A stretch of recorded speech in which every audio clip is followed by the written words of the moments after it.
Group 4 எக்ஸாமில் மாநில அளவில் 83வது இடம் எடுத்திருக்கேன். கம்யூனல் ரேங்க் வந்து 42. ஸோ எப்படி நான் குரூப் 4 வந்து ப்ரிப்பேர் பண்ணேன் அப்படிங்கிற சில டிப்ஸ் தான் நான் உங்ககிட்ட ஷேர் பண்ண போகிறேன். வந்து நான் 180 கொஸ்டின்ஸ் போட்டிருக்கேன். ஆனால் நான் மேக்ஸில் போட்டது வந்து 19 கொஸ்டின் தான். எனக்கு 6 கொஸ்டின்ஸ் வந்து அதில் தப்பாயிருச்சு. அது வந்து ஏன் ஆச்சுன்னா அது என்னோட கேர்லெஸ்னால சின்ன சின்ன மைனஸில் போட்ட மிஸ்டேக்கு, கொஸ்டினை கரெக்டாக கவனிக்காமல் போட்டது, இந்த மாதிரி மிஸ்டேக்லாம் எனக்கு 6 மார்க் போயிடுச்சு. ஸோ அதுவும் வந்துச்சு எனக்கு இன்னும் நல்ல மார்க் வந்திருக்கும், இன்னும் நல்ல ரேங்க் வந்திருக்கும் அப்படிங்கிறதான் என்னோட தாட்டு.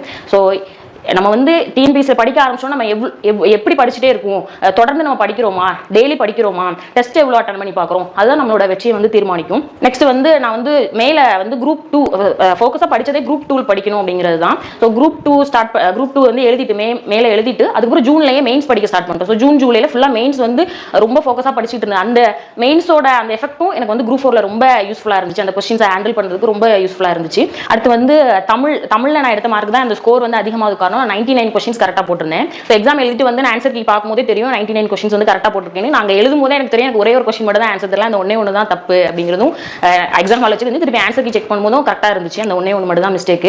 ஸோ தமிழ் எப்படி படிக்கணும் அப்படிங்கிறதுக்கு வந்து நான் ஃபர்ஸ்ட் பார்த்தது எங்கும் தமிழ் டெஸ்ட். ஏன்னா அப்போ நாங்கள் எழுதும் போது எனக்கு வந்து ரொம்ப கம்மியாக, ஏன்னா அப்போ தான் டிசம்பர்ல தான் தமிழ் சிலபஸ் கொண்டு வந்திருந்ததுனால ஃபர்ஸ்ட் ரொம்ப டஃபாக இருந்துச்சு. நிறைய பேர் 98, 99 அந்த மாதிரி எடுக்கும்போது நம்ம ரொம்ப கம்மியாக எடுக்கிறோமோ அப்படிங்கிற அந்த யோசனை இல்லை, நீ தமிழ் நல்லா படிக்கணும், ஏன்னா அதான் ஸ்கோரிங் வந்து நம்ம ஏற்றி விடும் அப்படிங்கிற அந்த தாட் இருந்துச்சு.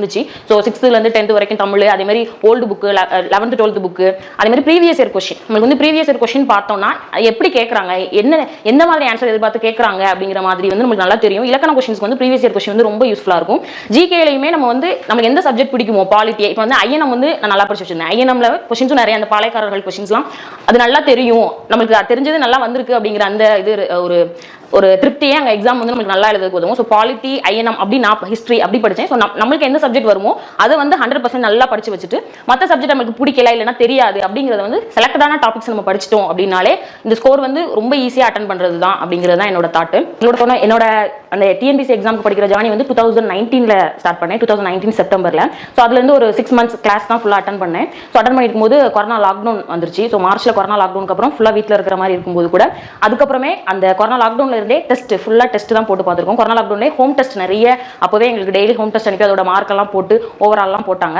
அதே மாதிரி கொரோனா லாக்டவுனில் இருக்கும்போதே ஆன்லைன் கிளாஸஸ் வந்து எங்களுக்கு மார்னிங் 6ல இருந்தே ஆன்லைன் கிளாஸஸ் வந்து ஸ்டார்ட் ஆகும். ஸோ அந்த ஏர்லி மார்னிங் ப்ராக்டிஸும் கிளாஸ் கவனிக்கிறதுக்கு வந்து இருந்துச்சு. அதுக்கப்புறம் திருப்பி கொரோனா லாக்டவுன் முடிஞ்சு கிளாஸ் ஸ்டார்ட் பண்ணும்போது நான் வந்து டெஸ்ட் பேட்ச் ஜாயின் பண்ணேன். ஸோ 3 டெஸ்ட் பேட்ச் வந்து நான் ஃபுல்லாக அட்டன் பண்ணியிருக்கேன். மூவேந்தர், முத்தமிழ், ரெட்டை காப்பி, இந்த 3 டெஸ்ட் பேட்சும் ஃபுல்லாக அட்டன் பண்ணியிருக்கேன்.